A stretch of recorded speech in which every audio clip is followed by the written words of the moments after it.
আসসালামু আলাইকুম। আজকে তৈরি করে দেখাচ্ছি আরাবিয়ান ডেজার্ট বাসবুসা।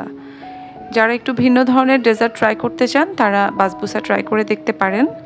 এটা দেখতে যেমন সুন্দর, খেতে অনেক বেশি মজার, আর বানাতেও কিন্তু ঝামেলা খুবই কম। বাসায় হাতের কাছে থাকা কিছু উপকরণ দিয়েই সহজে এই ডেজার্টটা তৈরি করে নিতে পারবেন। প্রথমে আমি একটা শিরা তৈরি করে নিচ্ছি। এখানে আমি 1.5 কাপের মতো পানি নিয়েছি, আর এর সাথে আমি চিনি দিয়ে দিচ্ছি 1/2 কাপ। যারা মিষ্টি বেশি খেতে পছন্দ করেন তারা 1 কাপ চিনি দিতে পারেন। চিনিটা গলে না যাওয়া পর্যন্ত অপেক্ষা করছি। চিনি গলে পানিটা ফুটে উঠেছে।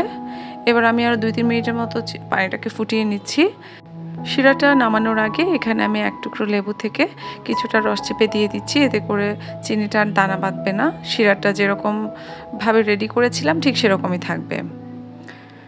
এবার একটা মিক্সিং বোলে আমি 2টা ডিম নিয়ে নিচ্ছি। এর মধ্যে দিয়ে দিচ্ছি 1/3 কাপের মতো চিনি, দিয়ে দিচ্ছি 1/2 টেবিল চামচের মতো ভ্যানিলা পাউডার। এখানে আমি ভ্যানিলা এসেন্সের বদলে ভ্যানিলা পাউডারটা ব্যবহার করেছি। এবার ডিম আর চিনির মিশ্রণটা খুব ভালোভাবে ফেটিয়ে নিচ্ছি। চিনিটা গলে না যাওয়া পর্যন্ত এটাকে খুব ভালোভাবে মিক্স করে নিতে হবে। ডিম আর চিনি খুব ভালোভাবে মিশে গিয়েছে। এবার এর মধ্যে দিয়ে দিচ্ছি 1.5 কাপের মতো সুজি। এখানে একটু বড় দানা সুজি ব্যবহার করেছি। এর সাথে দিয়ে দিচ্ছি 1/2 কাপের মতো ময়দা, দিয়ে দিচ্ছি 1 কাপ টক দই, আর এর মধ্যে দিয়ে দিচ্ছি স্বাদ মতো লবণ। এবার এখানে আমি ঘি দিয়ে দিচ্ছি 1/4 কাপ। চাইলে এখানে ঘিয়ের বদলে বাটার বা তেল ব্যবহার করতে পারেন। এবার সব কিছু ভালোভাবে মিশিয়ে নিচ্ছি। আমি সব উপকরণ মিশিয়ে নিয়েছি। এবার এর মধ্যে দিয়ে দিচ্ছি ডেসিকেটেড কোকোনাট বা নারিকেলের গুঁড়ো। এটা যে কোনো সুপার শপে কিনতে পেয়ে যাবেন। এখানে আমি 1/2 কাপের মতো নারিকেলের গুঁড়োটা ব্যবহার করেছি। আবারও নারিকেলের গুঁড়োটা সব কিছুর সাথে মিশিয়ে নিচ্ছি। ব্যাটারটা রেডি হয়ে গেছে। এটাকে আমি ইলেকট্রিক ওভেনে বেক করব। এজন্য আমি একটা ওভেন প্রুফ ডিশ নিয়েছি, আর এর মধ্যে আমি তেল ব্রাশ করে দিচ্ছি।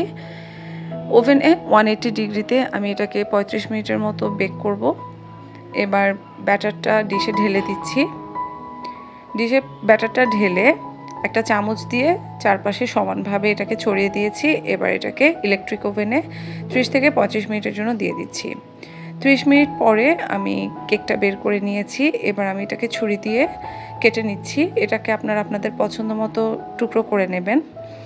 এবার এর মধ্যে দিয়ে দিচ্ছি আগে থেকে রেডি করে রাখা চিনি শিরা, অর্থাৎ গরম কেকের ওপরে ঠান্ডা শিরাটা ঢালতে হবে।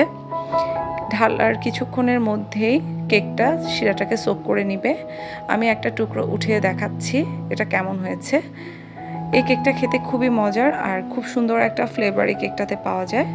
আশা করি বাসায় ট্রাই করবেন। সবাই ভালো থাকবেন, সুস্থ থাকবেন। আল্লাহ হাফেজ।